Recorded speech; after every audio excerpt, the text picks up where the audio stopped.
Okay, this is a solution work through on the homework for 9.7, number 14 out of the Big Ideas homework set.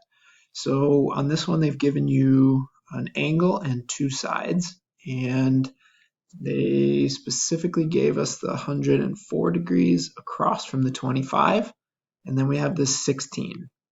And the angle that's across from that 16 is angle B. And so what I'm going to do here is I'm going to set up sine of B over 16 equals sine of 104 over 25. So that's using law of sines to set up the ratio between the two sides. And what we can do then is I'm going to multiply both sides by 16. And I'm going to get sine of B equals, this is sine of 104, that's just some number, times 16, all of that divided by 25. So I'm going to do this right now in the calculator. So I'm going to take sine of 104, I'm going to multiply it by 16 and divide by 25. So let's do that right now. So sine of 104 times 16, sine of 104 times 16 divided by 25, and hit enter, and that's going to give us a decimal, 0.6209, and I'm going to leave that decimal sitting right there, but I'll write it on the page. So 0.6209, so 0.621, we'll round it up. So let's see, sine of B equals 0.621. Then to get B all by itself, I've got to inverse sine both sides. So I'm going to do B equals sine inverse of 0.621. And then I'm going to get an answer for what the angle measure is for B. So I'm going to take sine inverse. I'll go back to my calculator. And actually, I'm just going to do, so the way you get to sine inverse is you do the second key and you hit sine, and that's going to get you sine with that little -1 there. And then you can either type in 0.621, or most calculators have a way, if I hit second and this minus sign, to take the answer and just put it there. So it actually kind of saves you needing to type it in. So you don't need to type it in. You could, or you can just use your calculator's way of putting the answer in.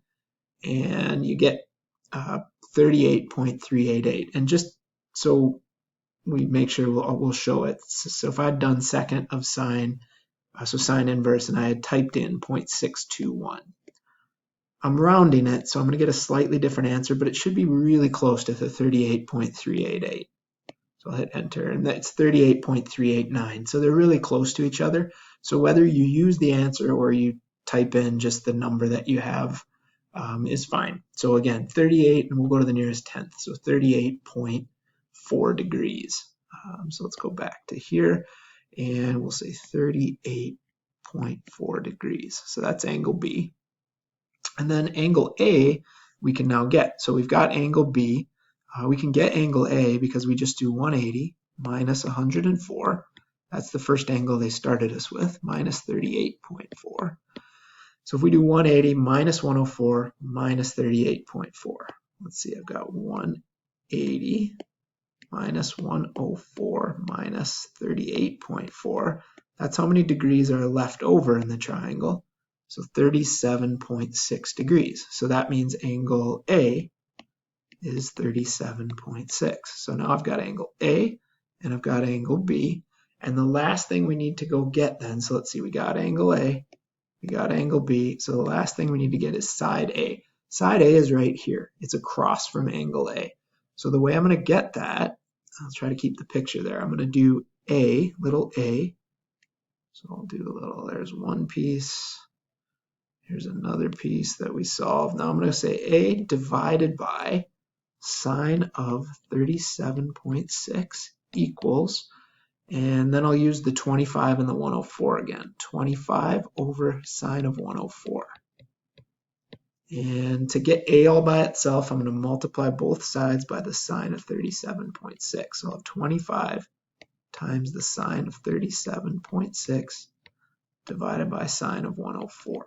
And I'm going to type all that in the calculator, and then that will give me an answer for A. So 25 times the sine of 37.6 divided by the sine of 104. let's make sure I have those numbers right. 25 times the sine of 37.6. So 25 times the sine of 37.6. And then I'm going to divide that by the sine of 104.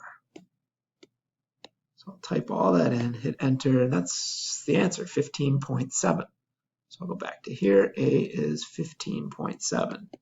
And that's the last thing that I needed to find for my answer. So my two angles and my side A.